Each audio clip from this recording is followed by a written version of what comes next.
So,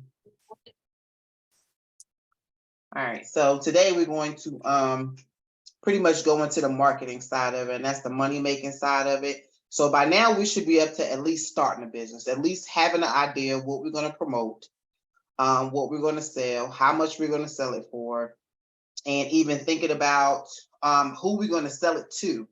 I mean, having some kind of a gist of what that looks like. And even if you don't have an idea of, let's get this party started. And I need no introduction. I am still Coach Shay. I am still Coach Shay. All right, so we should be screen sharing right now. Hopefully this is coming through. Wait a minute, let's get this.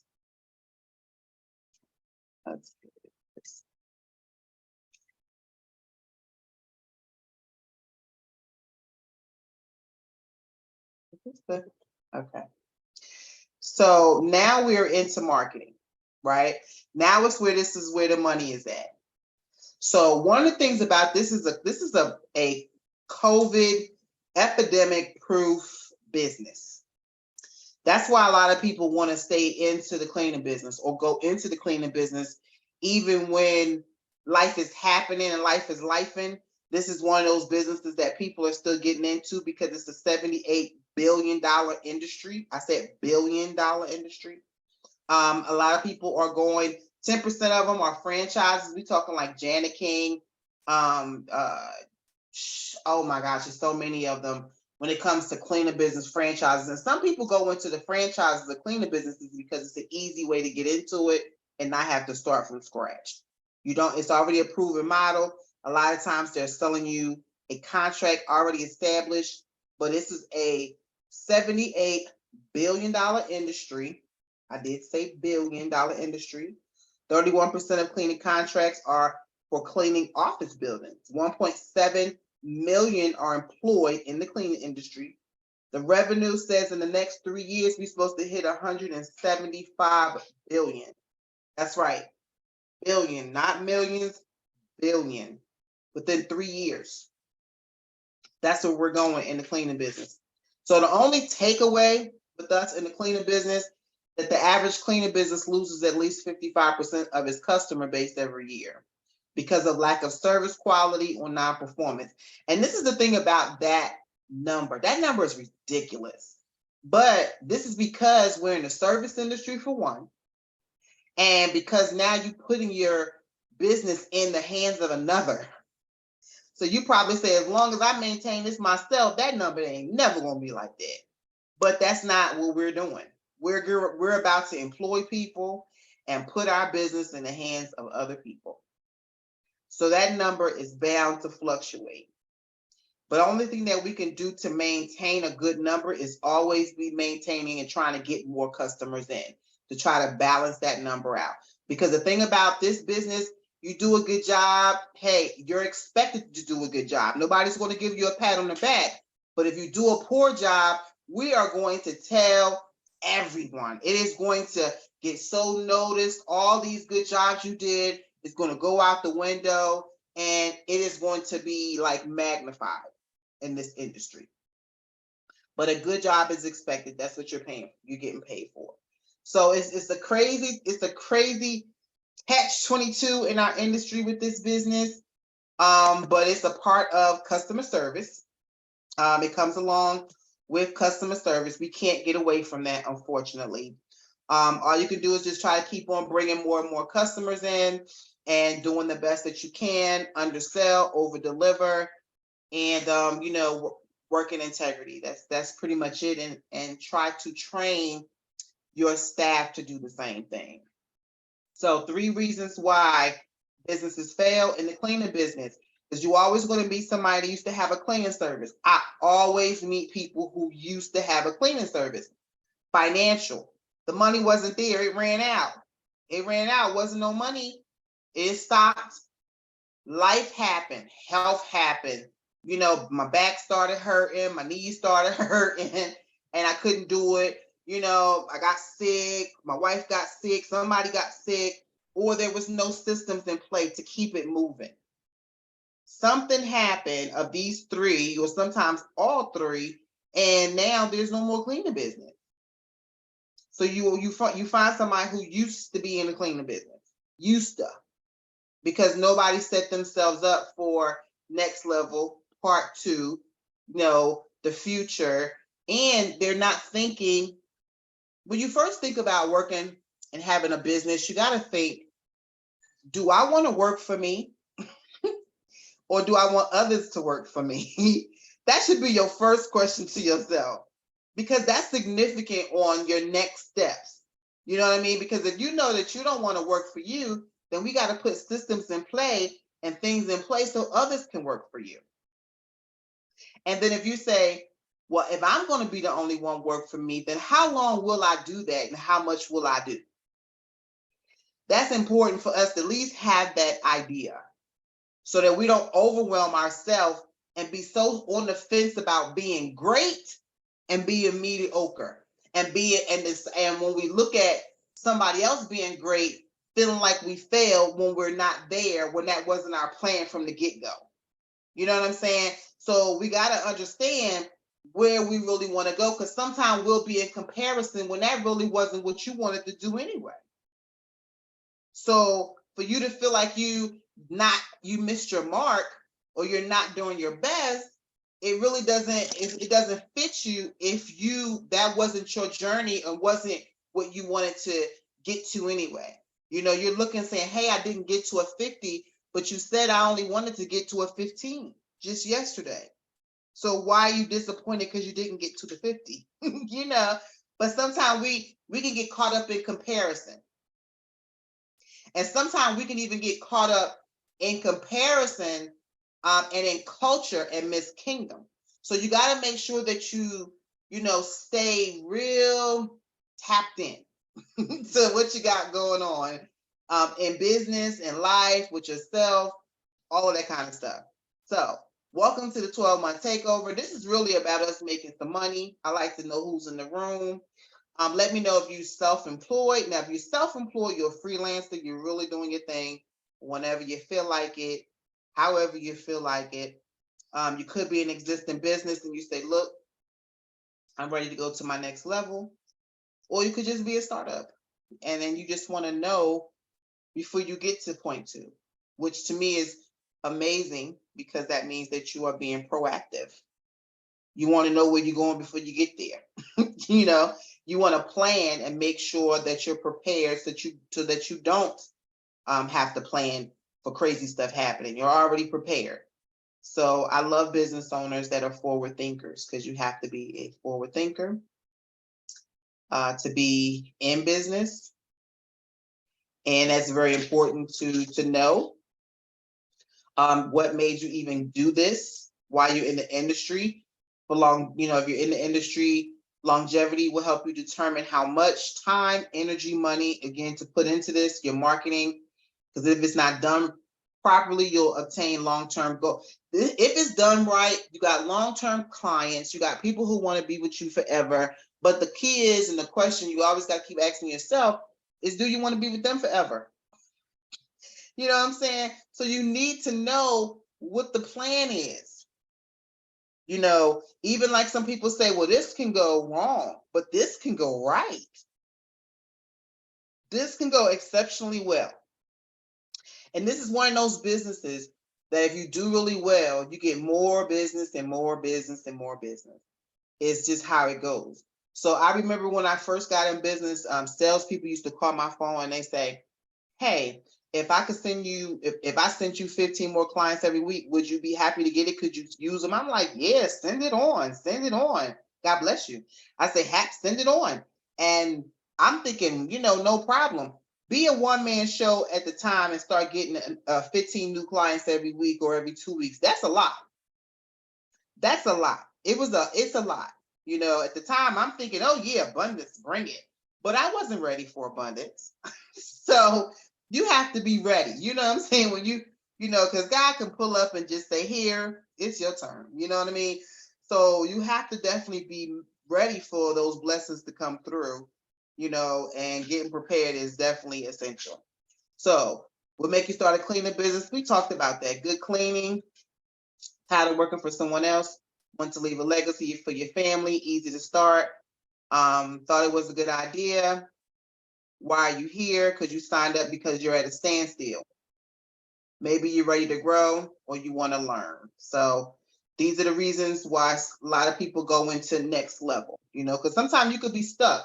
And one of the things, even with people who have variety, sometimes being overwhelmed doesn't make you like, ooh, I got variety. Sometimes being overwhelmed can make you stuck. So, sometimes you need a little direction. So me, I've been in the business 23 years. 23 years. On paper at that. Not even the hustle years. We're not even including the hustle years that I ain't have no license. We talking about the business license years. So it's been a long road. Let's be branding, who's your target, the plan, different ways to market, execution, how it would be done, and managing your business. So we also got to think about that because a lot of that's based on how much money and time we have.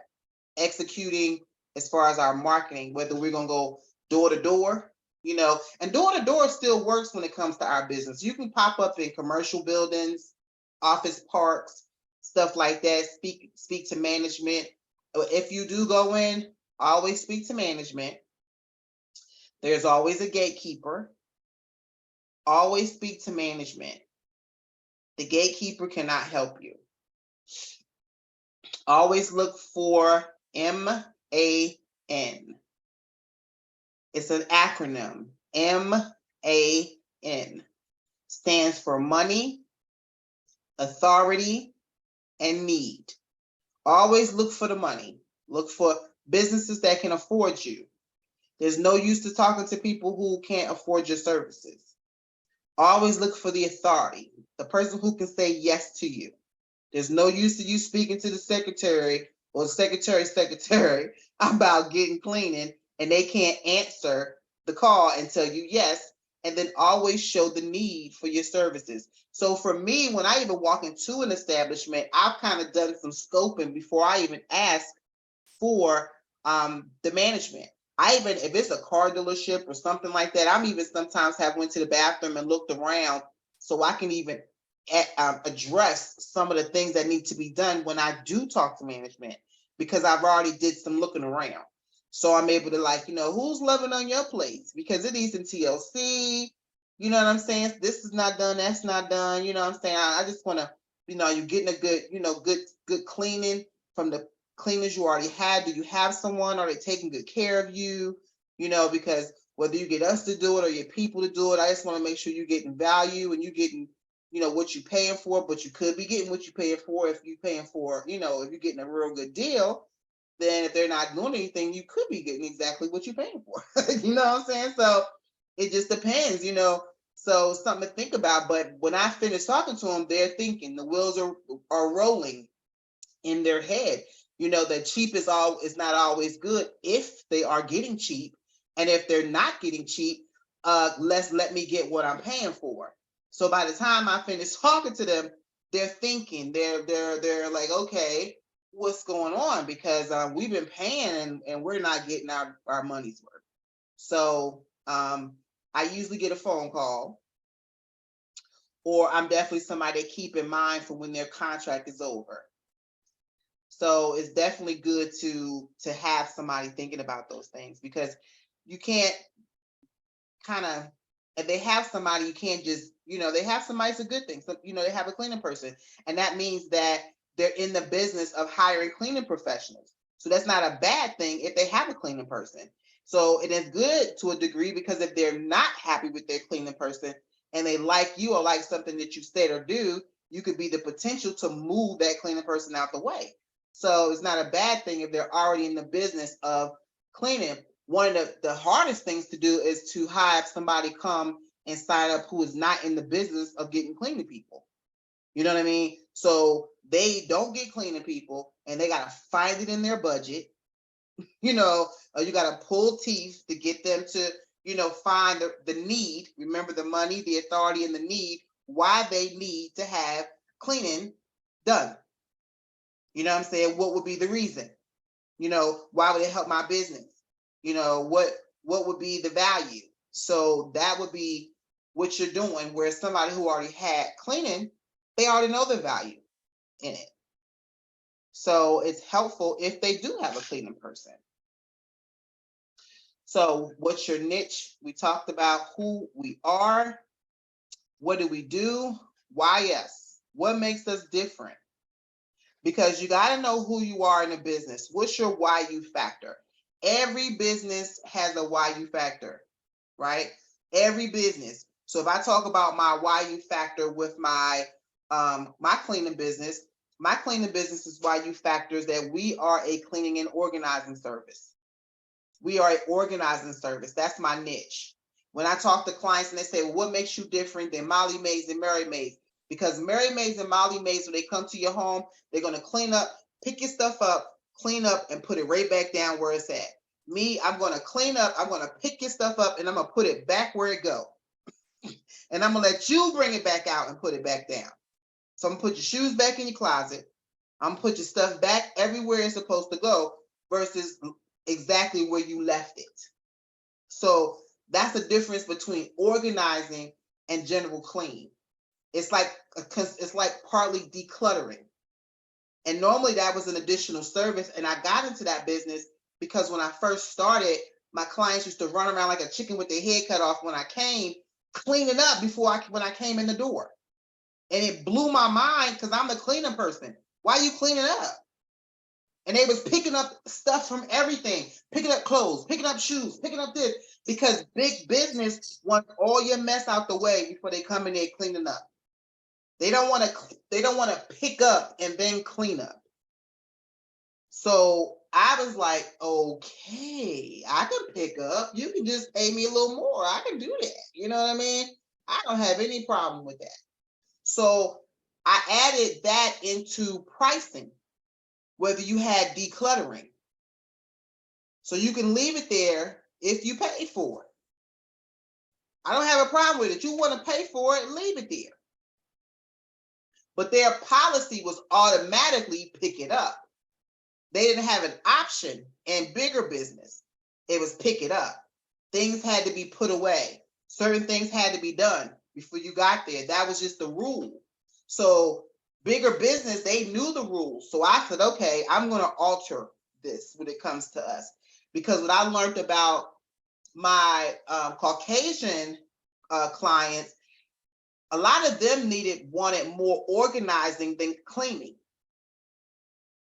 They had things that were just out of order. They said, okay, I don't really want the cleaning. I want things straightened. I want organization. I have rooms that are, out of place.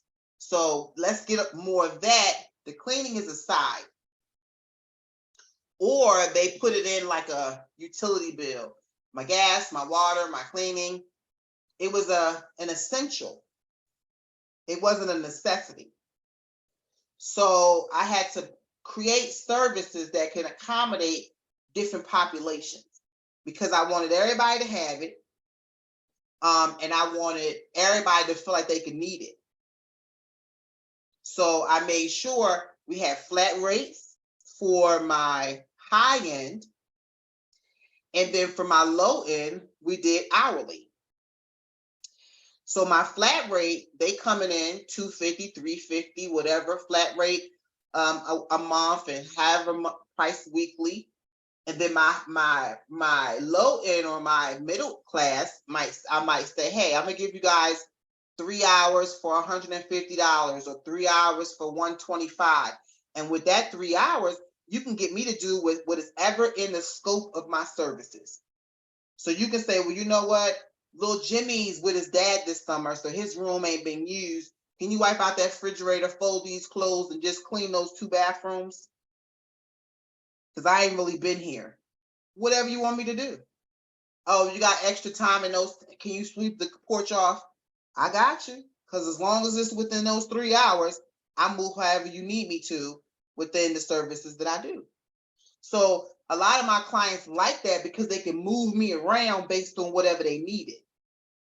Versus the flat rate, if I charge you $200 to clean your house every week, and you say, hey, wipe out that refrigerator or clean that oven, I gotta say $45 for that oven. You say clean them 3 windows, I gotta say $6, $6, $6. I gotta charge you for everything that you tell me to do. So you, depending on who your population is, that may be okay and that may be annoying as crap. So you got to kind of play with those numbers depending on who you're talking to. So for us, we were the home of the $50 house clean. You might say $50. What can I get for $50? I started out that in the beginning giving you 2 hours of service, just 2 hours. And in my mind, I was still winning because I'm charging you $25 an hour to clean your house. It was labor only. If you wanted my cleaning supplies, it was another $10 or $15. And then I might have charged you travel. So in my mind, I'm still making $25 an hour and I was still winning. You know what I mean? So I was still good. And that was still one time. Now, what that would do too, if you had the bigger clients and the big homes and stuff, that would at least get my phone ringing because it's on the side of my car and the magnets on the side of my car. That's big money having car magnets on the side of your car. So people would pull up next to me, taking pictures of the side of the car, all kind of stuff. I can see them with their phones taking pictures of the side of the car because it says home of the $50 house clean. And they want to know, well, what can I get for $50? $50. So at least made them call me to find out what they can get. So even through that conversation, if it's good energy and whatever, and even if that 50 didn't qualify for them, they still would let me come over to see what else they could get and how much I would price them for. So it was a gateway to other services and to bigger services. Okay, I have a question. You sure can. If you go into someone's house and they say, I want to pay for 2 hours of cleaning, what do you do? So good question. So that's what they'll say. What can I get for 2 hours of service? So my response would be, most people get the things that they don't want to do, bathrooms and kitchens. That's the main thing that people get done within that 2 hours. So depending on your bathroom size and how much is to be done, that could vary. So you might say, all right, well, check out my bathroom. I said the average bathroom is going to run you about $45 minutes. So if you say to me, I got a master bath, half a bath downstairs, and I want my kitchen done, and I want my living room done, and something else. So I say, well, I tell you what, I'm going to start with your master bath upstairs. That's about 45 minutes. I'm going to do your bathroom downstairs. Remember, you only purchased 2 hours. I'm going to do your bathroom downstairs. Now I'm going to start on your kitchen. I'm going to do your kitchen. Those are the only things that I'm going to promise you that I'm going to do. If I had time, I would do anything extra. But the only thing I'm going to promise you is those 2 bathrooms and that kitchen. That would be it. And I probably wouldn't even promise you that kitchen. It all depends on how big your bathrooms are. If they was huge masters, then I probably wouldn't even promise you that kitchen. Or depending on what was needing to be done in that kitchen, if it was just mopping, wiping counters, and a couple of dishes, then I could probably get it done. Most people get bathrooms done because they get the things done they really don't want to do, which is those bathrooms and that kitchen and the kitchen floors and stuff like that. That's what they use that time for. They don't really care too much about anything else. Those are the things they are willing and ready to take off their plate when they got a couple of dollars. That's them bathrooms. You know what? Bathrooms and kitchens are my favorite rooms in my own house to clean. Bless you. Because after 20 years of me cleaning them, it's the crazy part. Right now, I pay somebody to clean mine. I can't stand it. I cannot stand cleaning. And I've cleaned them for 20 years. I hate cleaning the bathroom. I cannot. I am so over baseboard because I'm anal. So I got hands and knees behind toilets, baseboards up top, all that. And I be scrubbing and making it look like a hotel room, all sparkly and clean. I'm over it. I'm so over it. I am. Wow. So maybe because I've been doing it for so many years that I'm like bathroomed out. Yeah. They were fun in the beginning because I like the wow factor. And it was always the rooms that my clients come in and be like, wow, Shay, it's so nice and clean. Wow. But now, for me now, I'm over it. I'm so over it. Yeah. So yeah, you can have them bathrooms and kitchens, but that's the one that most people will get done with those hours.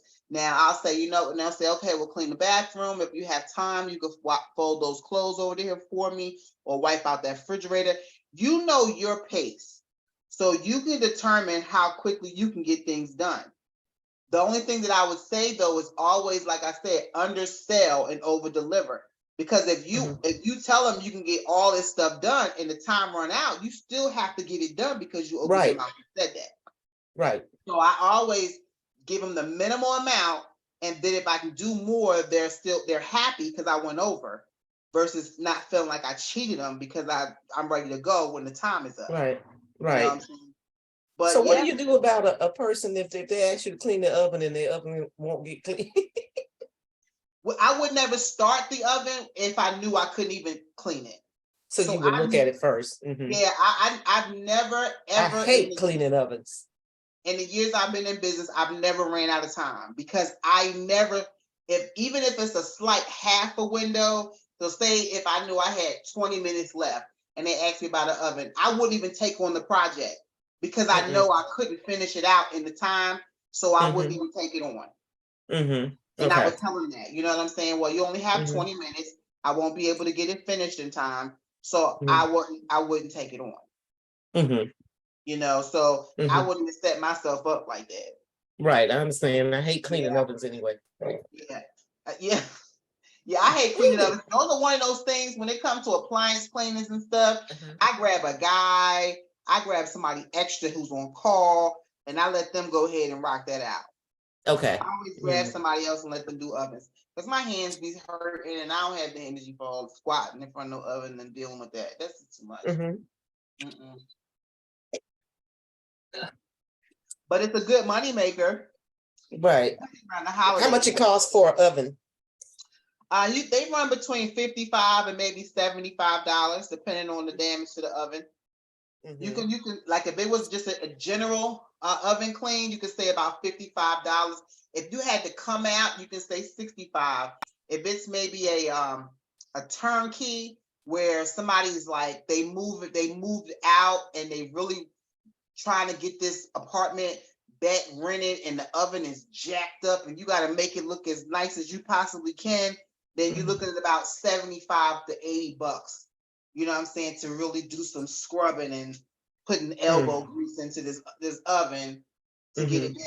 But that really gives you enough money to pay somebody else to do it and make some money off of it. So you can hit somebody with $50 and charge them $80 and make $30 off of it.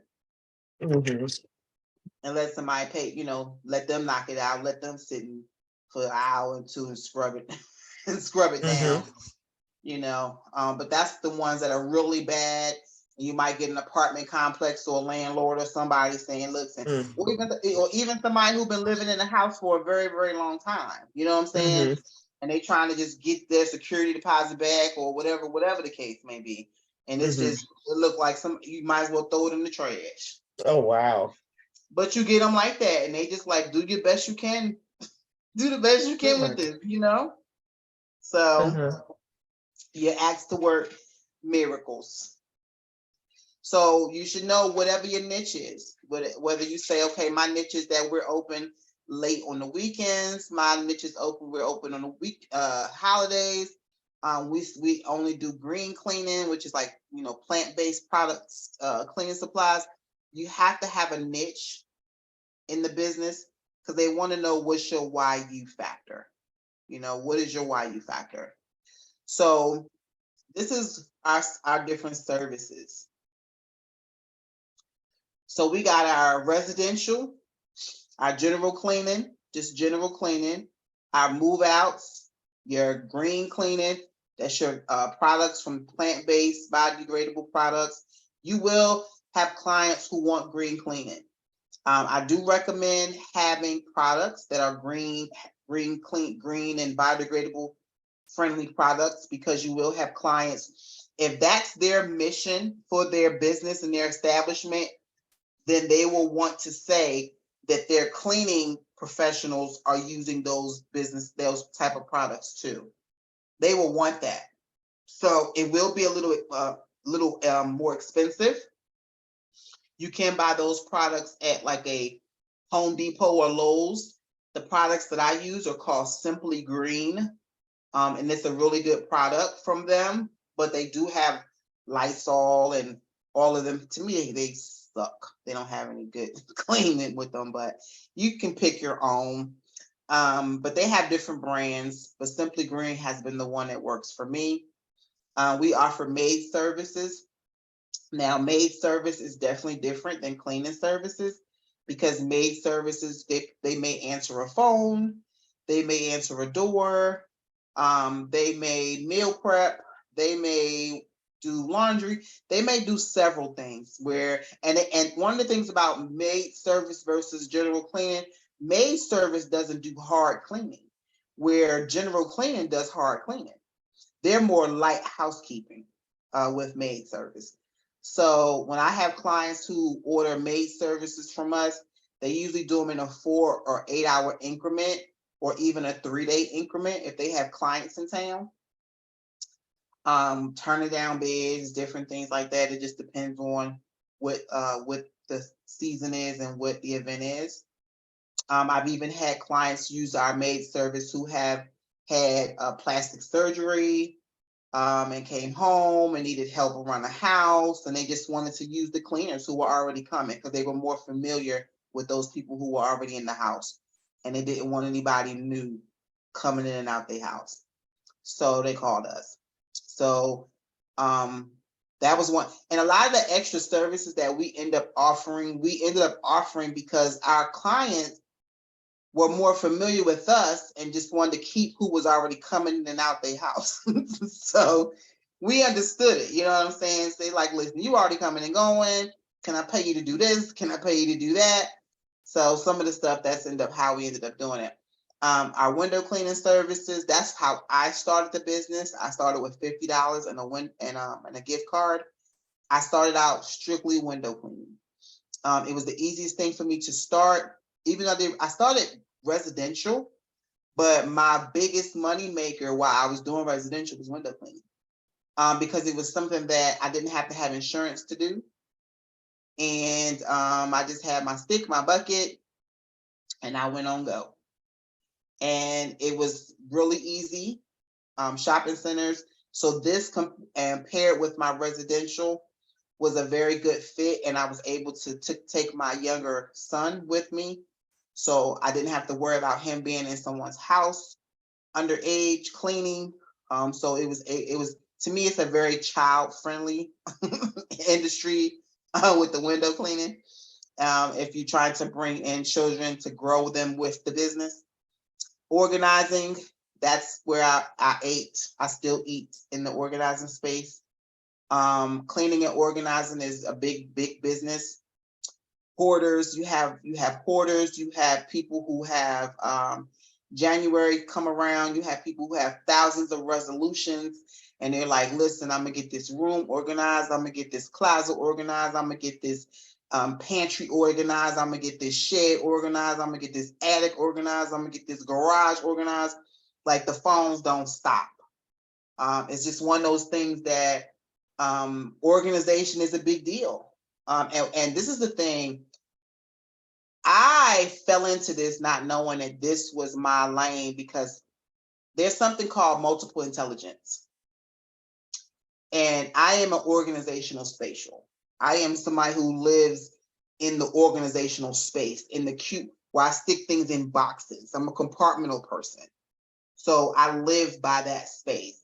So I thrive when I have organizing jobs. I thrive in those jobs. I enjoy them to pieces. I can always find room where you think there is no room.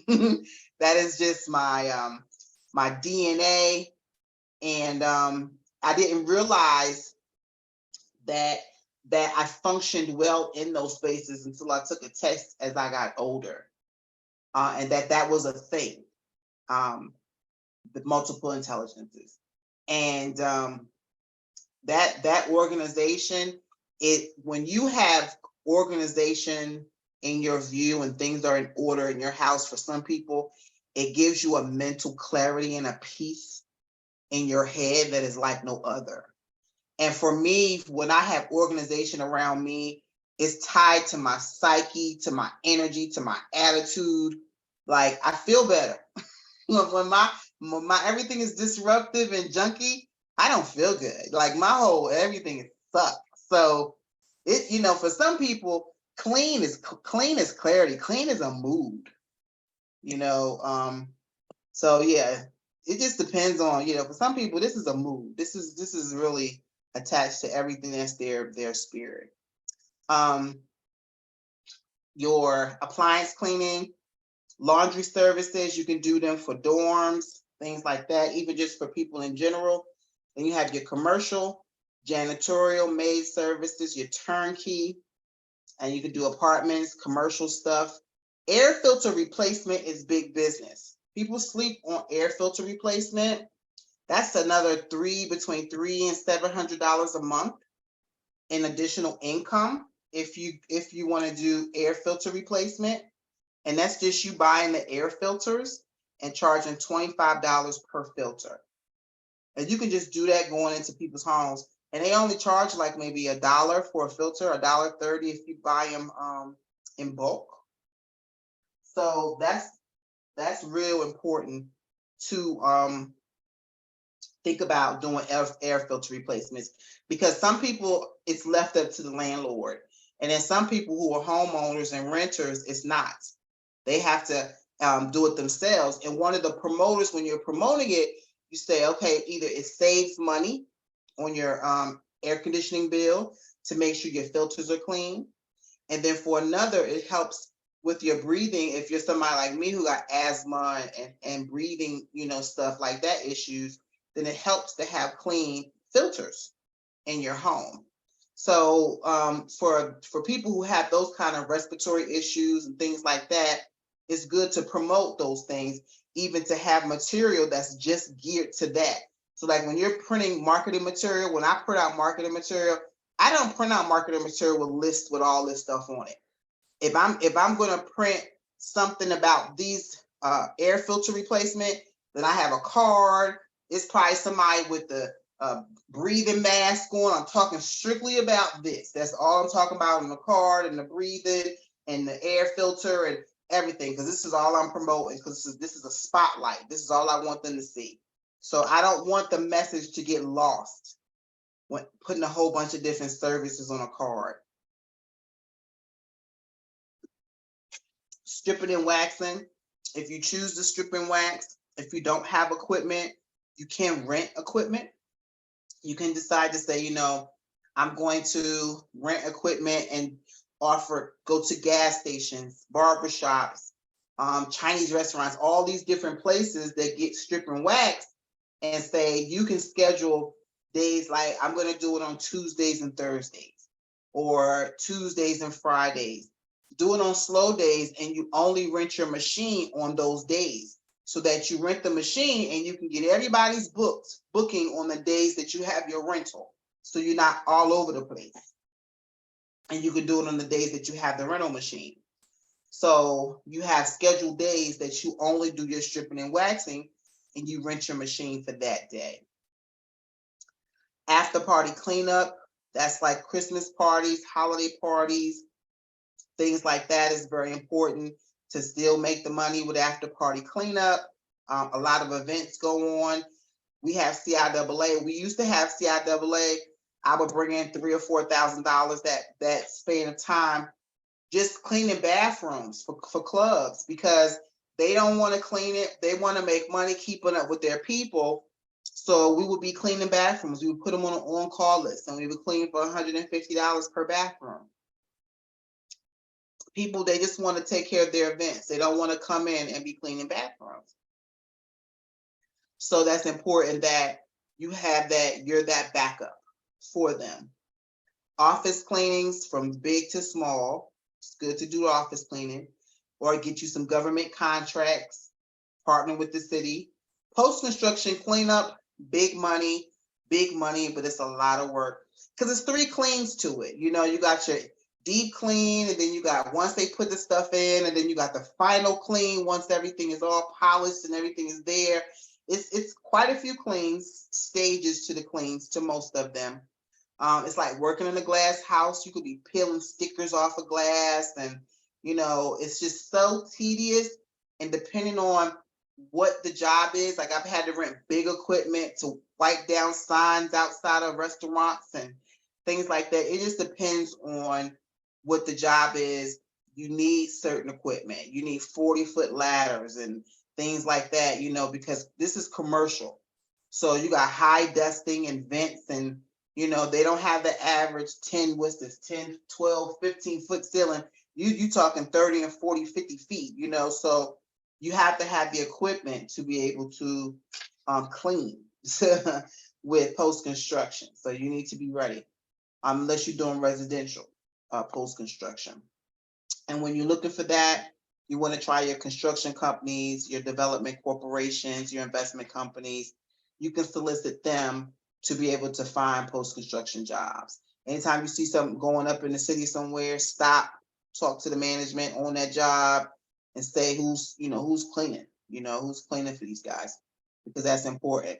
So find out who you are, if you're residential, if you're commercial, and think about what you're saying. So what I did is also I sent a script to you for let's see.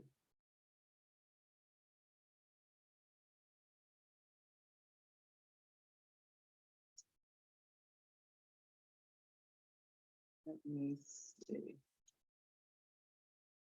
So one of the things I did was I sent the script. So like this script. Now, one of the things that I got, these scripts are just kind of like scanned, but I got a young lady that's actually my assistant, my virtual assistant. She's retyping all this stuff up. So I'm going to make sure that everybody gets it, the retypes of everything, because she's redoing all my documents. Everything is getting over new. So all the students will be able to get everything new. So you'll be able to edit your stuff and use it. So like for this instance, this real estate script. Now, one of the things about this real estate script, I used this script. I do real estate calling. You ever go to the grocery store inside of Food Lion, and they have a book that'll say apartment guide, real estate guide?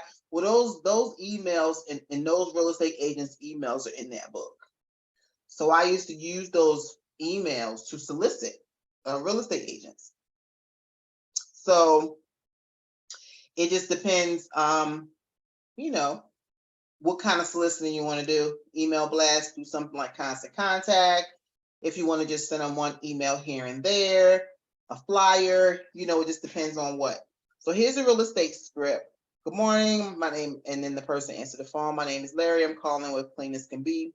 We provide turnkey and cleaning services for residential and commercial. Are you decision maker for the establishment? They say no. Okay. Well, what's the name of the person? Who's that person? They say John Doe. Can I speak to John Doe? Maybe John Doe answers the phone. Hi, I was just speaking to Katie. And she said you were the decision maker that I need to speak to regarding the maintenance and the cleaning of your properties and office, maybe even your home. Are you currently receiving services for this location? They say yes. Are you happy with your current service provider? They say yes. Okay, that's great. That's all that's important, is that you're happy. We still like to just send you some information on how we can cut what you're paying in half, along with some other discounts and some additional services for your business. Can we get your email, or would you like us to mail that to you? They might give you the email. They might say just mail it. Then you just mail it. Now, if they say no cleaner, then you go into, okay, we will be happy to serve you. When's a good time this week? At your convenience, we can stop by just 15 minutes, take a look at your establishment, get some information on your current property, see what we can do for you, see how we can save you some money. So you got it, and you might get a yes, you might get a no, but either way, if you can get a couple of minutes, let me send you some stuff. And that's just if you're dealing with your real estate. Now, because we're going to go through 12 months of different types of industries. But say, for instance, we're dealing with, I need to send, I didn't even shit. Oh, I need to, oh, yeah, it's right. I didn't even upload it. I didn't upload it. All right, so wait a minute, hold on.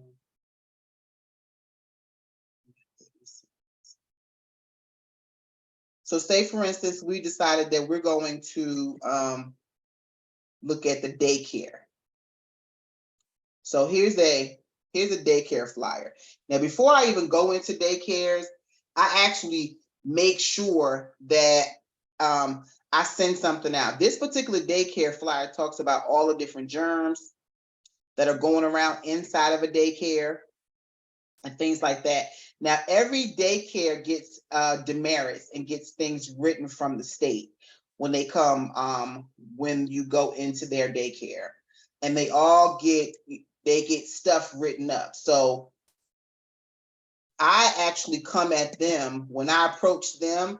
I actually come at them like I'm the clean patrol, because this is the thing, you have to be able to not just say, hey, let me clean for you, but know what you're talking about. So this is hard to see, but this is a letter. This is a particular form when inspectors come into, this is from North Carolina Department of Health and Human Services. So when I make the phone call to the daycares, I work in compliant with this. I am not an employee of the North Carolina Department of Health and Human Resources, but I do work in accordance to their rules and their regulations.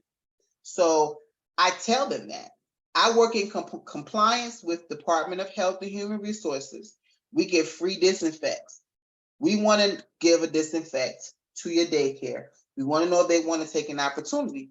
So these particular things, when an inspector comes into a daycare, they have this particular form.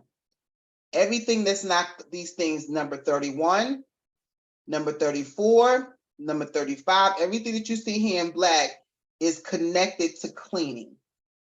So if this daycare has any demerits in any of these things, those are things that we can relieve them of in the cleaning space. They are all connected to us.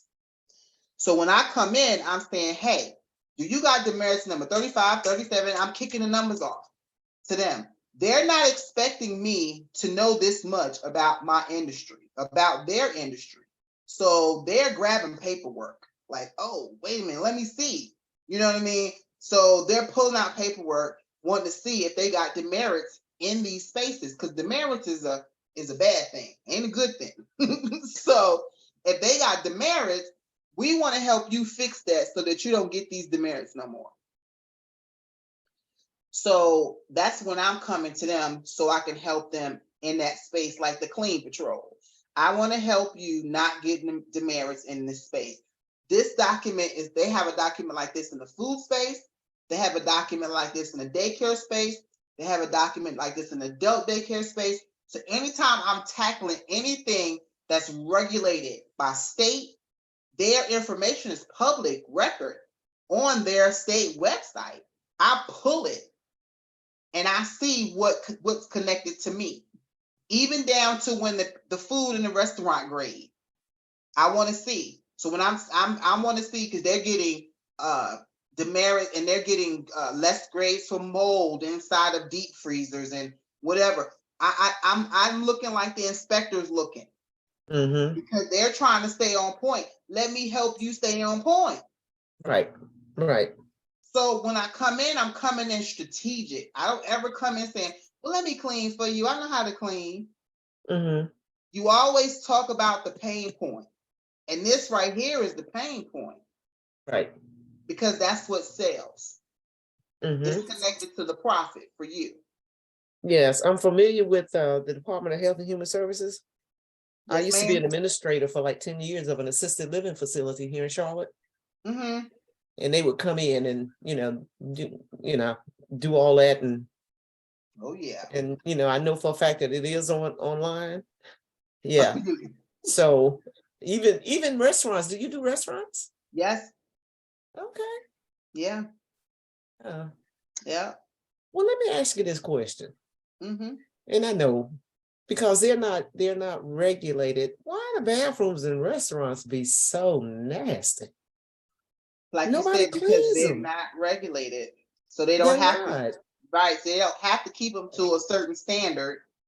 And which must be nothing, because it'd be so, child. Right. I try not to go to bathrooms in the restaurants. I'd go to a bathroom at the service station before I go to.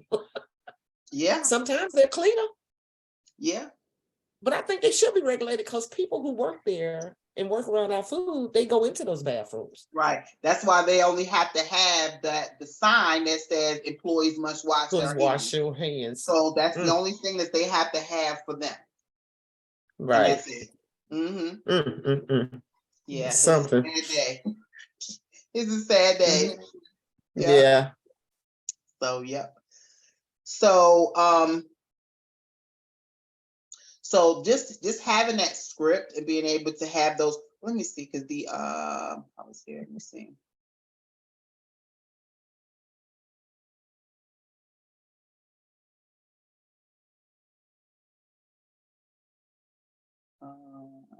Even and here is and also sent a walkthrough questionnaire. So like when you are going on a walkthrough to a client, just some questions to ask when you are going through a walkthrough, and you show up at a location. Do you have an email address? And you want that in case you have to follow up. You want to get that early on. How many people do you serve? Get a guesstimate, of the traffic that is moving in and out of that establishment, if it's apartments or churches or whatever.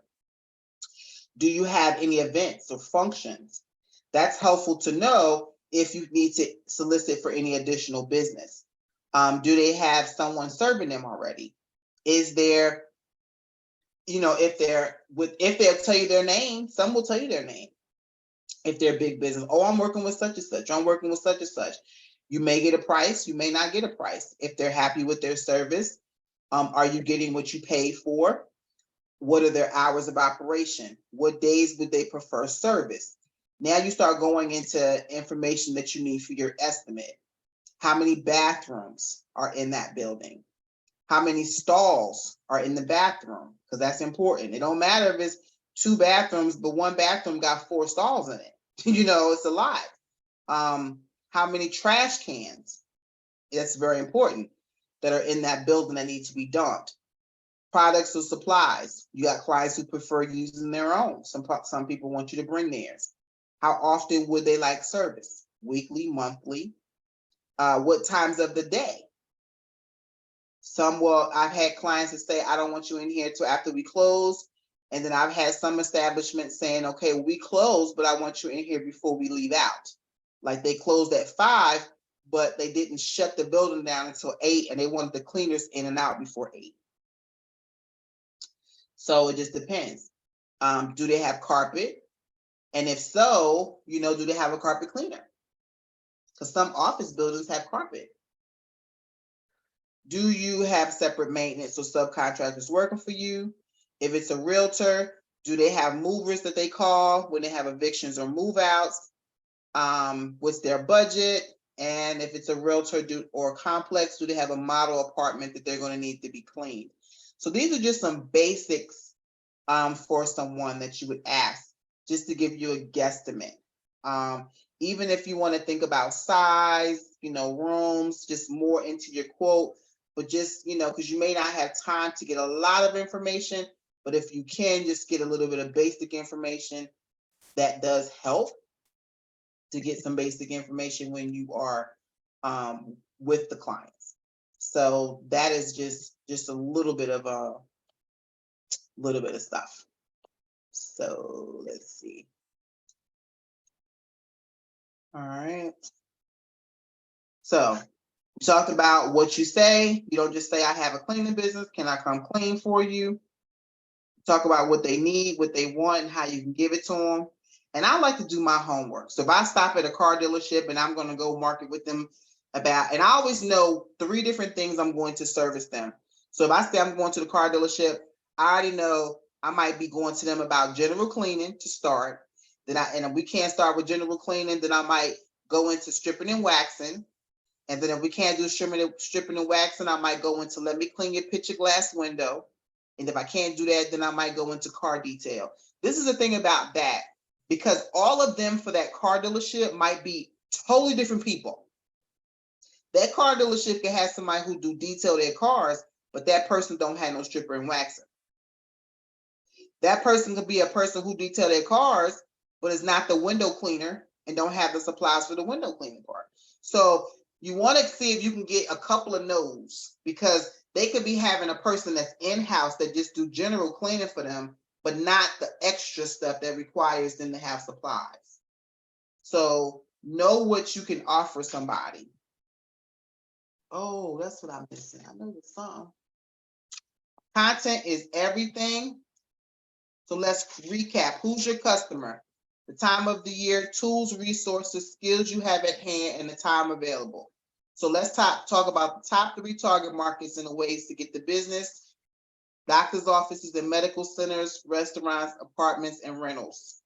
Commercial, houses, new development, apartment rental. So let's talk about when your target is doctor's offices. You can use them any time of the year, but the best way to go with them is disinfecting. Disinfecting, they don't like to pay a lot of money. I hate to say that. I just hate to tell you that out loud. But they are loyal. They will stay forever, ever. They are long-term clients, but they don't like to pay a lot of money. Then you have your restaurants and your food establishments. So you can either do a small establishment when it comes to restaurants and just say, you know what, I'm going to do 3 times a year, 2 times a year. You can say to a restaurant establishment, I'm going to help you keep your restaurant grade together, and only go 1 or 2 times a year. You could actually just do maintenance cleaning with a restaurant and say, I'm just going to come in and just do your wipe down your trays and disinfect your laminate menus and things like that. Just essential, just small cosmetic disinfects every now and then. So it depends. Remember, you always need to know your approach and what you would actually come to them for, because you have the opportunity to have 3 different no's come across your table with them. So apartment rentals is the same way. So you can get a lot of business with apartment rentals because you're already in the building. So when you're already in the building, people are going to see you coming and going. That's why it's definitely helpful to always have uniforms on, because you'll get a lot of business if you already got uniforms on. And people see you coming and going. They're going to ask questions. They feel more comfortable with you because you're already coming and going.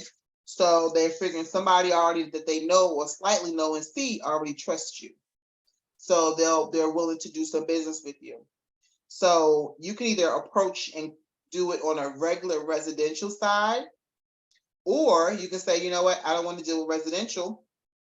I'm going to do it on a move in, move out side. And I'm only going to deal with people who are out of that apartment. So I don't have to deal with anyone.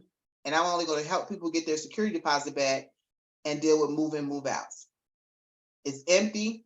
I'm doing appliances and that's it. Or you can say, you know what, I'm only going to do carpet cleaning.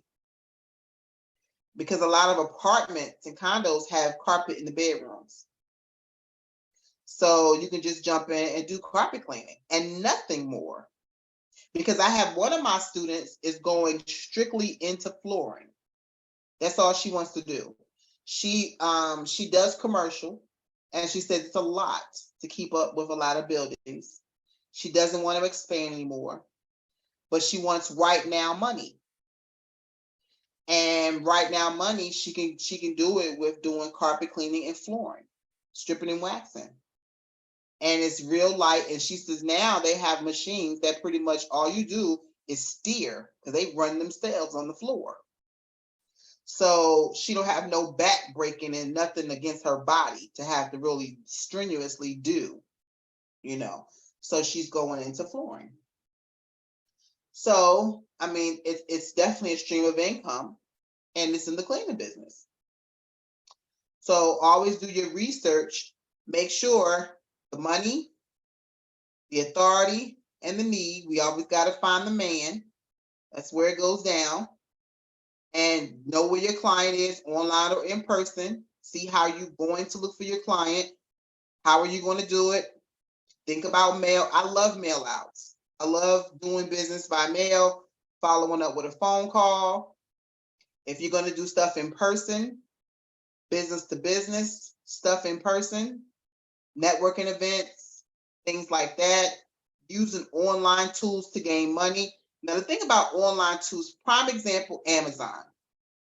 So Amazon was the way I grew my business. The way I opened up my third location was through Amazon, because Amazon offers cleaning services. So once you become a vendor with Amazon, you can say, well, you know what?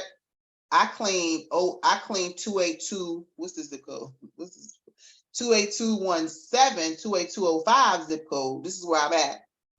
And now I'm going to start cleaning in Atlanta, and maybe theirs is 28085. So all you got to do is put in Amazon the new zip code of 28205 or whatever their new zip code is, and now Amazon is going to start shooting business from that zip code to you. And then you can just decide yes or no that you'll take it or not.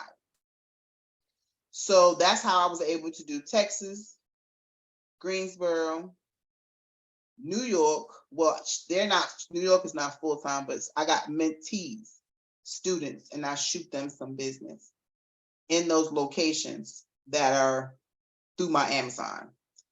But that was a way to expand.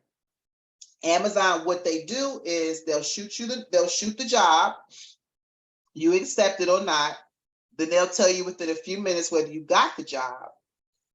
Whatever the time is scheduled on the job, you show up, you do the job. It could be a 3-bedroom, 2-bathroom. It's already planned with a price on it, 180, 250, whatever it is. You do the job, they'll have you take some pictures.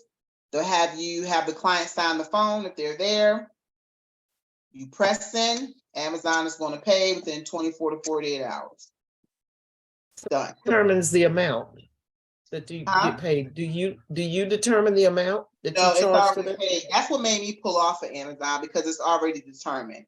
So the prices went very low. It used to be when they first started, Amazon let us have our own pages on their site. So you was able to see, and we was able to pick our prices, make our own pages, things like that, and have our own stuff on the site. Well, once they did that, you would have cleaners who would do cleaning for like $30, $20, stuff like that. So of course, people are going to gravitate to the very low prices. So Amazon couldn't eat off of all of us that way. They only ate off of this certain population that was very, very low.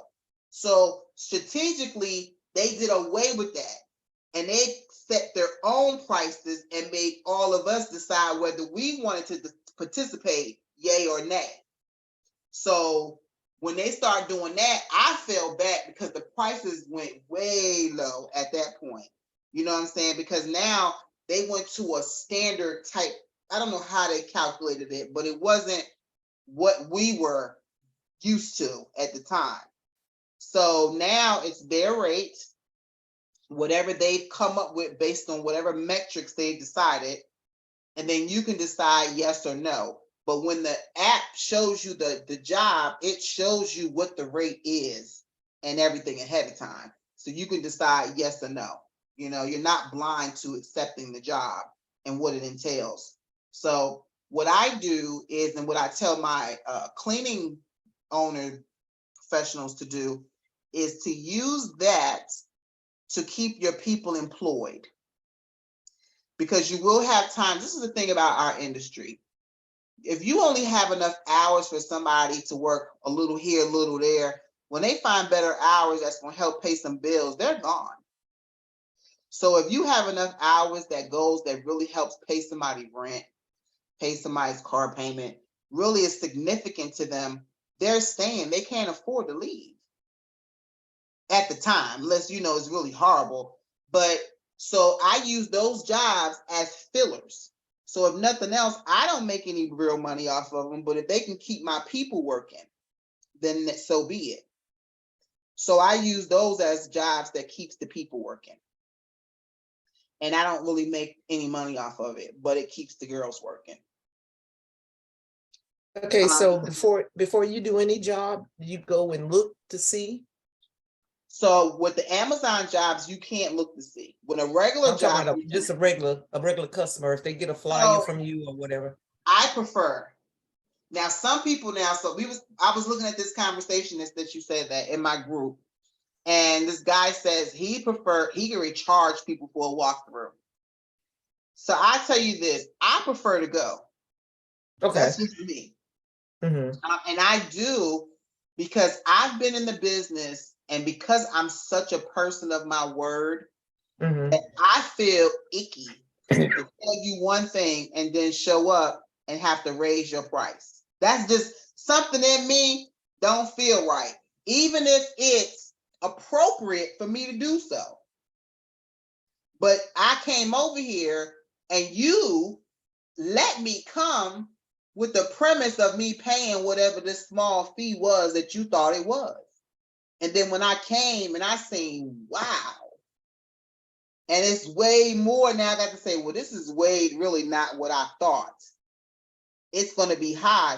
And that's really what you can do, but I don't even want to do that. I'm okay with, for my own piece, showing up and taking a look.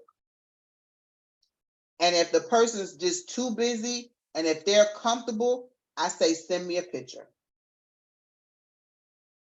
But I don't like sight unseen. That's why I do hours. Now, you don't want me to see it, let's purchase hours, because I don't have to see it to do hours, because you purchase time. So what it is don't make a difference. Because when I get there, regardless if it was a big job, when you say you still purchase 3 hours, I'm gonna say, well, you know what? Based on your 3 hours, this room is all you're gonna get. Them 3 hours don't change just because the job got bigger. So I'm okay with it when they doing hours. It's only when they doing flat rate, does that make a difference. So I say take a picture if they're comfortable with it and send you a picture. Or if they don't have time for you to actually take the time and come and actually do a walkthrough. I just, me, for my own sanity, prefer to have a walkthrough because Which makes, yeah. I'm sorry. Go ahead, honey. I'm sorry. No, it just makes sense unless Yes. you're going to do something like a move in, move out, where it's empty and you know the exact size of it, you know what I mean, and stuff like Mm-hmm. that. But anything Right. else where somebody's stuff is in it and or anything like that, nah. Yeah. Yeah. I read somewhere when I was doing my research that you should never accept a job without seeing it. Mm-hmm. Which makes a lot of sense. Like you said, you go in there and you already agreed to something. That's not gonna be pretty. It ain't gonna be pretty.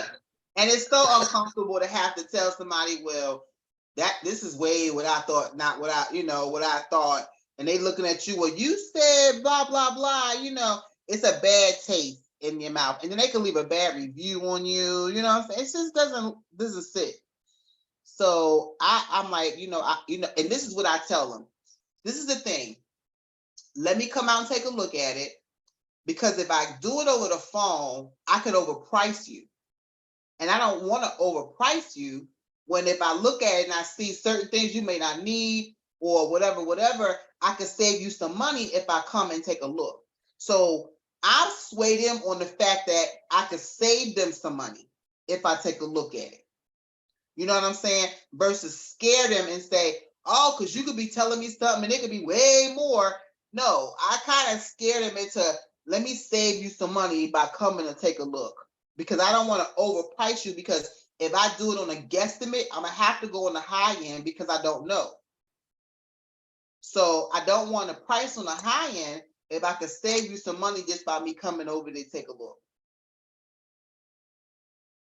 Because if you really want me to guesstimate you, I can give you a guesstimate. But if I give you a guesstimate, it's going to be on the high end because I don't know. And I give them one, but I'm going to hit them in the head.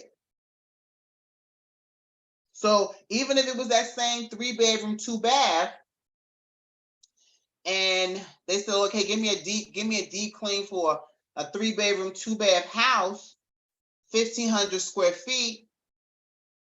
If I walk in there and it's decent, I might can do it for about 500. But because we on the phone, I'm gonna hit you with 750. Because I don't know. You know what I'm saying? So I'm gonna tell you that. You know what I'm saying? Let me come and take a look because I don't know. But if not, I'm gonna tell you 750.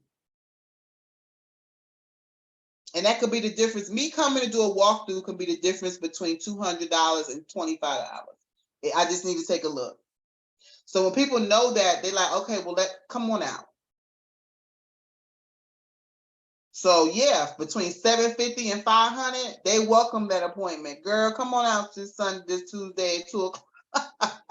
I know that's right. Let me come on out. We'll take a picture of something more. And I can give you a better price, you know what I'm saying? But still. Yeah, we ain't playing that. Mm-mm.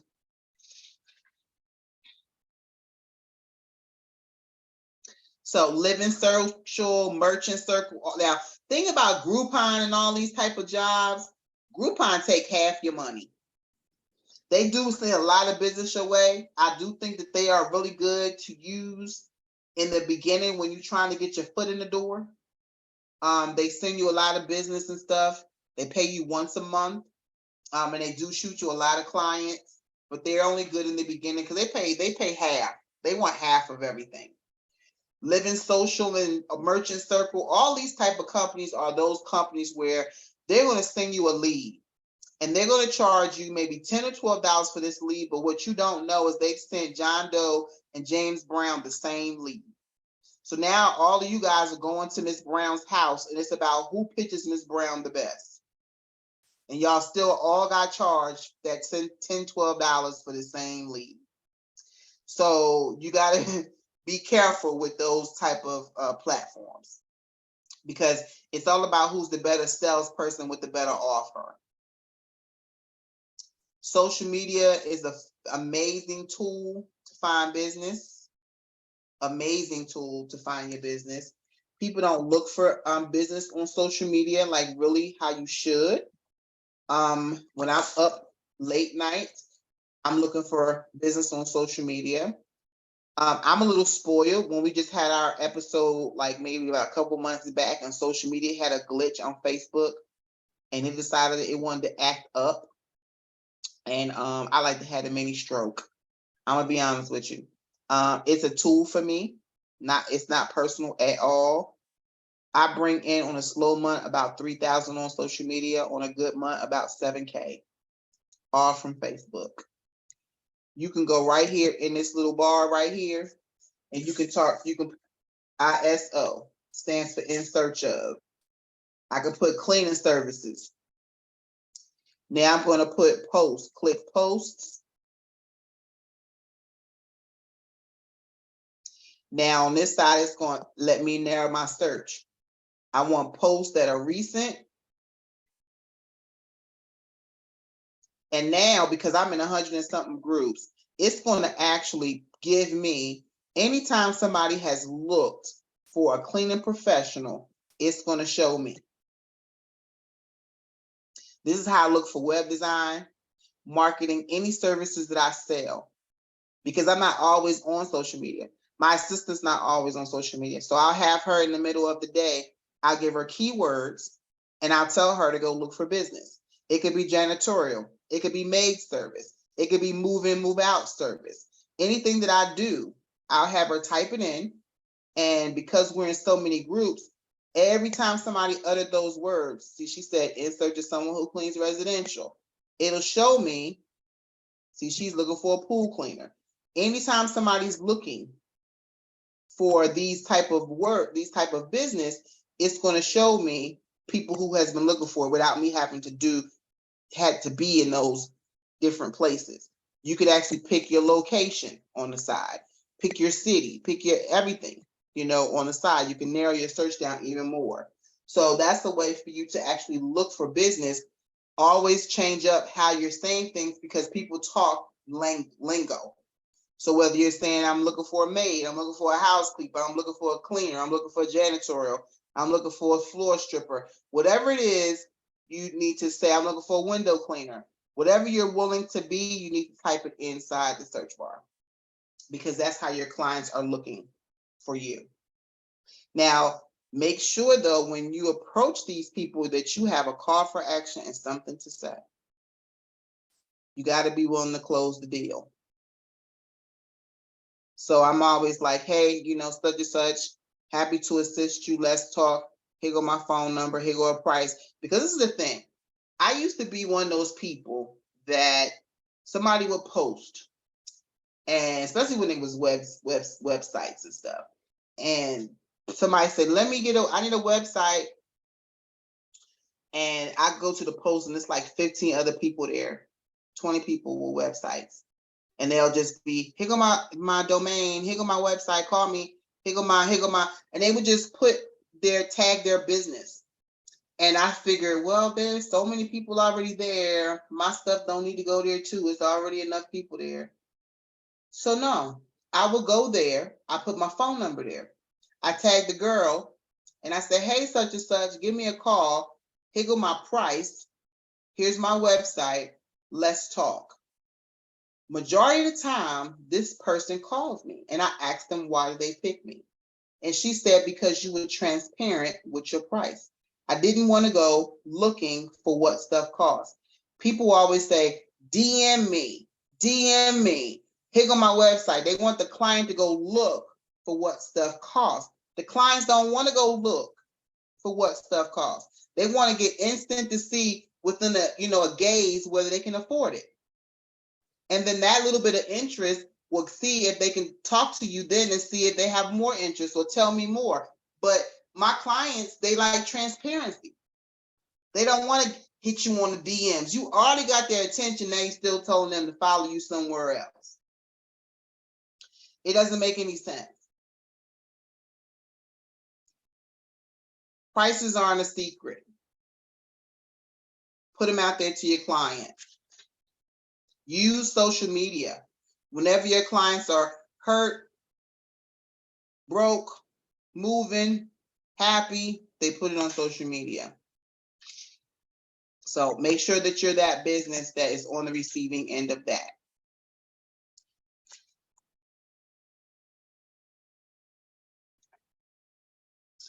Make sure you do mail outs. You can do mail outs with commercial. You can mail out per zip code, even with commercial or residential. If you don't even know where to, you could actually go to the post office and say, you know what, I want to mail out per zip code. I want a commercial list. The post office has commercial lists that you can mail out per zip code. You can do stuff even through Nextdoor and mail out per zip code. They already have those lists mapped out for you to mail out and make big money and do stuff with the mail out on zip code. So another way for you to make big money is through the government, partnering with the government, being a vendor through the government. I'm on the procurement through the government and through city. So I'll get an email that'll say, hey, clean the airplanes. I need somebody for $65,000 I'm willing to spend. I need you to have 10 employees. Send me a bid, because I'm on the procurement list. Become a vendor with the city and you'll get all kinds of, whenever they need somebody, they subcontract that work out. They do not want to do it. The city wants to partner with small businesses. So you want to make sure that you're on the end of that when it comes time to partner with small businesses. But you also want to make sure before you go down that road that you got all your paperwork good, your insurance, your bonding, all your certifications, whatever references you need. All your stuff should be in order before you step in that space. You also want to look at who's going to help you, your systems, what you're going to need, what you're going to go, all the stuff that you need to start, you need to look at that, before preparing, before you're getting started. Always be ready, because that's the thing of abundance. It ain't going to wait for you to get ready. It's going to show up and it's going to expect you to start. Well, I joke with my colleagues about when it's time to show up at the pearly gates. And I say, y'all show up at the pearly gates when it's time for abundance. Y'all just show up. Y'all show up already in smiles. When I come, I'm going to have my U-Haul, all my friends. And I'm be ready because I know God got blessings on blessings, and I got all my stuff to carry all my stuff. Ain't no way in the world I know He about to bless me, and I don't got nothing to carry it in. I don't got nothing. I ain't come with no clothes that got pockets. I ain't come with no bag. I ain't come with nothing. The guy got so much for me. He like, well, where you gonna put all this stuff at, Shay? Look, I wasn't even ready. But you knew you was coming. You knew what I was about to do. You know who I am. You know what I'm saying? So no. I know. This is the thing. I know my God. See, some people are still walking around here believing in God. I don't believe in God. I know my God. There's a difference between believing and knowing. Because when you believe in something, your beliefs can be changed.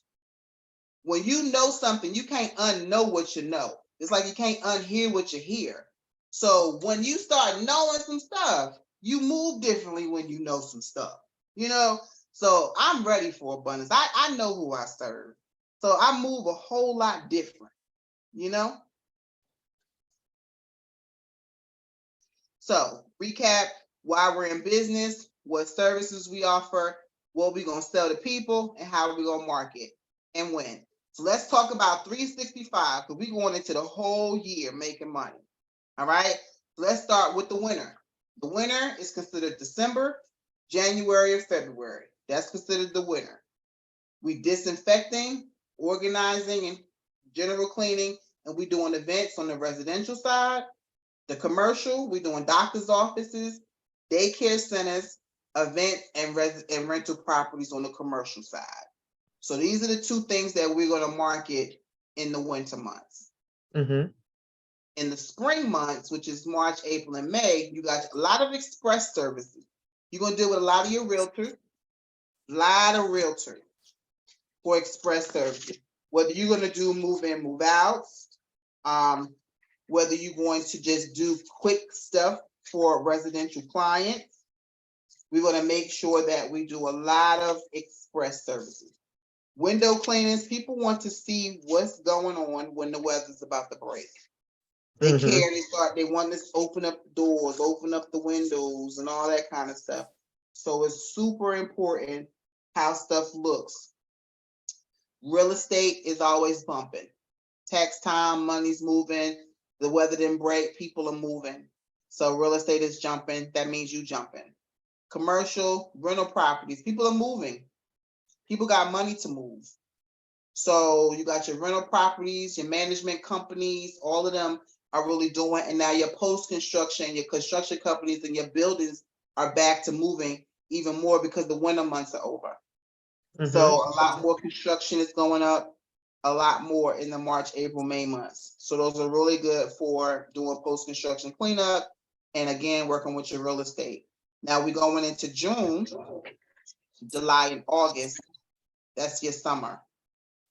If you're going to do Airbnb, Airbnb is good. Airbnb don't pay a lot, but they're good. They're a good additional stream. Bed and breakfasts, they still exist. General cleanings. And then your commercial, your restaurants, because they do a lot of traffic when it's hot. People coming and going, pressure washing if you're in that business. And believe it or not, nursing homes are very busy. So it's good to do nursing homes in the summer months. And then we have our fall, September, October, November. And we're going into our residential, our filter replacement. We got the spring coming out again, ending, fall. Prep, serve, and clean. So this is what I do.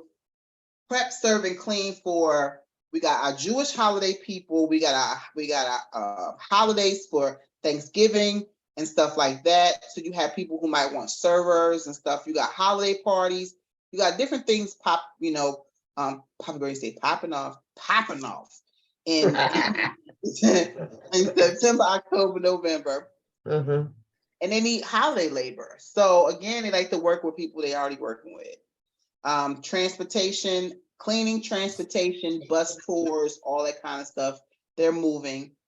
Banks do a lot of business and they're doing a lot of hiring around that time. They do transitioning, contract ending with them, and then again, holiday labor. So we want to make sure that we do stay busy. That's not supposed to be Sam's with the S. I gotta go back in and keep taking it off. I keep forgetting.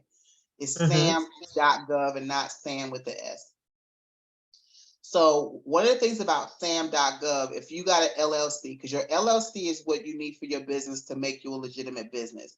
Think of your business like a baby, and your LLC is your baby's birth certificate, and your EIN is your baby's social security number. So your LLC, when you got your LLC, it never asks for any credentials from you. So we don't know if you black, white, or green. So only Uncle Sam can verify that for anyone. So when you get your business, you register your business with sam.gov. If you want to get any kind of grants, loans, or any kind of money from the SBA, or you ever want to certify yourself as a woman-owned business, minority-owned business, or anything of the sort, you will need to have an active sam.gov account. So you want to make sure that you register and go through some of these sites that are here, like USA Spending. It's just these websites, you like USA Spending, just tell you where some of the money goes so that you know what to apply for when it comes to bidding, know what you can actually apply to do. You know, it's good to know where contractors are getting money from and who they're partnering with. So, go ahead. So I want to, hold on, just really quickly go over what I sent. So one of the things that I did send is a subcontractor agreement. So again, all these things are going to get retyped, and I'm gonna make sure everybody get all the good stuff when it gets redone. This agreement is the agreement that I use when I work with my carpet guys, my pool cleaners, and stuff like that. It's good to have a subcontractor agreement when you have people working with you. And because I'll let any money miss, because my clients be like, well, you know, especially if I did move in, move outs, you know, a lot of them will need carpet cleaning, and either it's going to be you, or you're going to refer somebody out, or you're going to always just be only cleaning and that's it. So it depends if you want to get a finder's fee for subbing out. So we just make, this is the agreement. I have a percentage because we have a relationship. It goes two ways. I'm either going to charge them a percentage, a finder's fee, and that's it because they're fully insured, or if they're not fully insured and we're going to carry this based on my insurance, then I'm going to charge them a certain percentage of the job.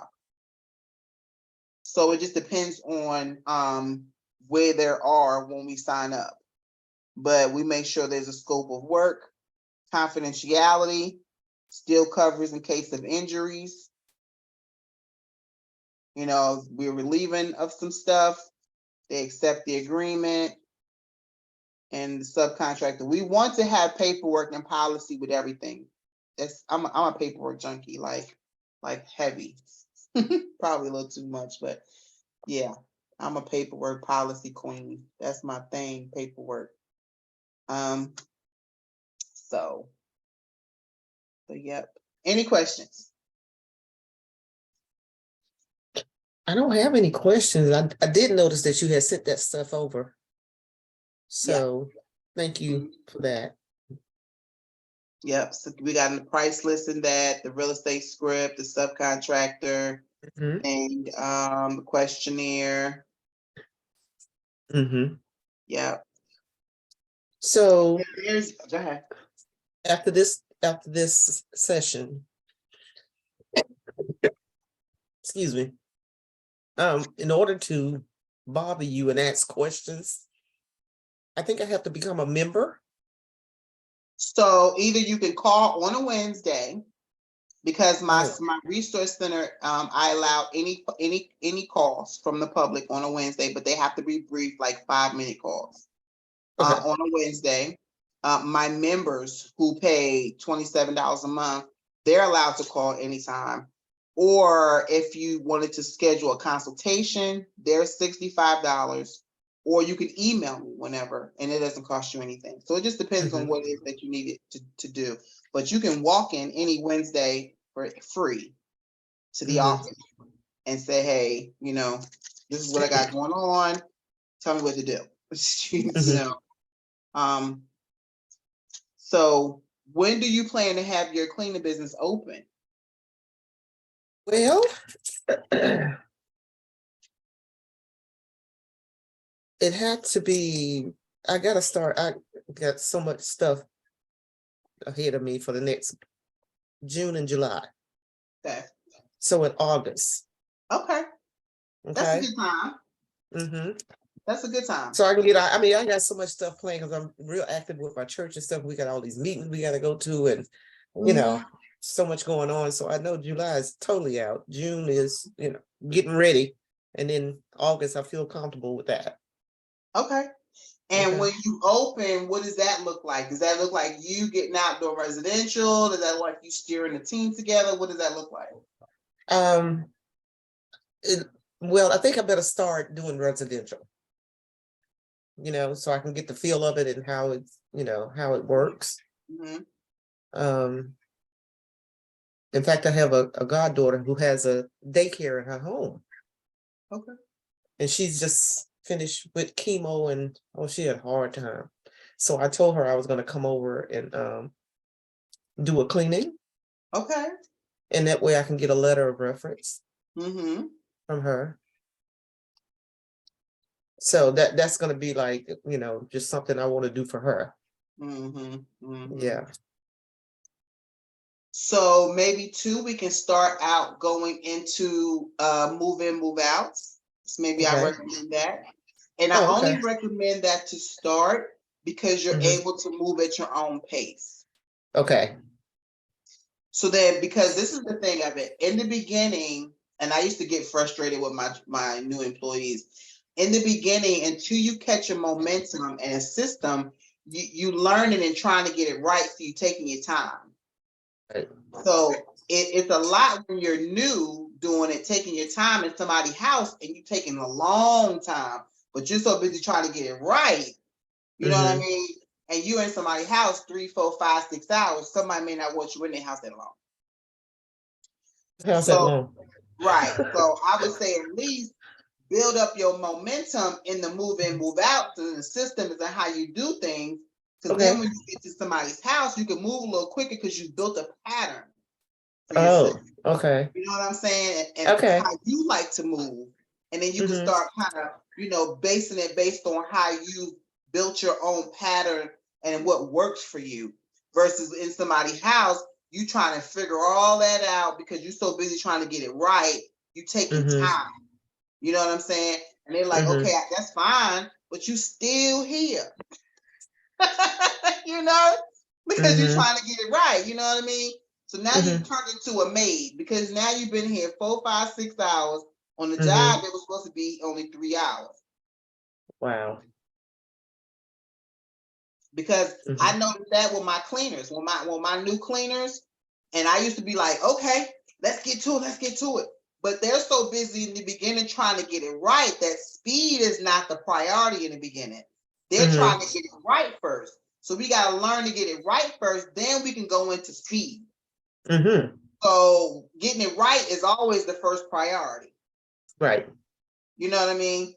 So that's I had to learn that from my staff when I'm like, come on. Because I'm looking for them to get it done. But I've already learned how to get it right. So of course they're not gonna master it as fast as I can, because I know how to get it right now, So in the training process of it, we have to stick them on something that time is not of the issue, it's not a virtue.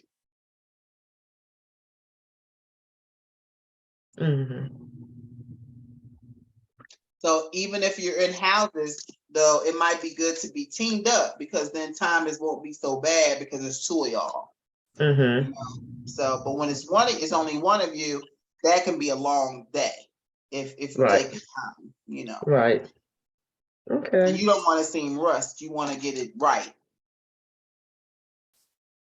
Well, I might, yeah, because I might have a lot of questions. So I'm gonna have to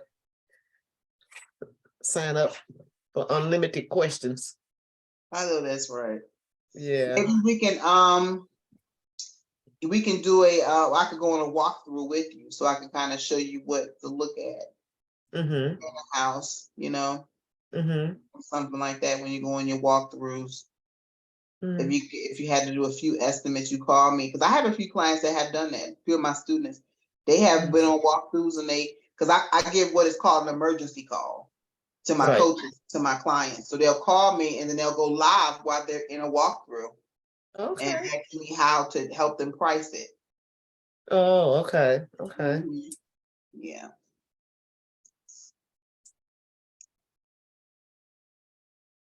Okay. And I would say, think about what you want to sell. Think about your prices. If you're just going to do a general clean or you're just going to do flat rates and, windows or all the things that you're willing to do, at least start writing that down. And then, Mm-hmm. at least start writing down what you want to price, what you want your prices to be, because all that's important for us to have that verbiage when it's time to actually create an online presence and a website. You're not Okay. scrambling. You'll need to have that information, as far as your services. And we can always use my policy, copy and paste and all that stuff. But the services exactly and what you're willing to do, you want to kind of know what that is. Mm-hmm. Okay. Because all your marketing material and everything will be created behind what you're willing to do. Mm-hmm. Okay. All right. All righty. Well, I've enjoyed myself. I learned a lot. Well, me too. I'm glad you did. That's what's most important, that you got information, that you got good information. The girl's gonna, like I said, she's gonna retype all my stuff. So I'm gonna make sure that you get it because I'm gonna send it, get everybody to get it in doc form so that you can use it to edit it. So that you guys can use it. So she's redoing all my documents. So it'll probably be another week or so for the redos. But you do have the orientation in documents. You have that Right, I policy, do. everything already ready. It's just some of the other little small stuff. Mm-hmm. But if you have any questions, just let me know. Okay. And I'm here for you. And I would say Thank you. join my group, The Cleaning Business, on Facebook. Yeah, I already joined. Okay, cool beans. I'm You going to gotta let start me in. doing more in there with them, try to clean it out a little bit. And I'm going to keep up with you. Okay, well, I appreciate that. Absolutely. So don't forget to let me know about your thing with the Oh, panel. yes. If you need Oh, me yeah, on because I there. want you to be the keynote speaker. How about that? I'm here. I'm here for it. And I clean up pretty well too.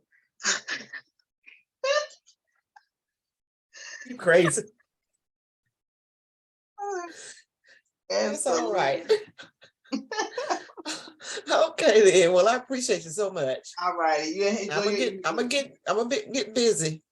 Thank you. I look forward to seeing what you get done. Okay, honey. All right. Talk to you soon. All right. Thank you. Bye-bye.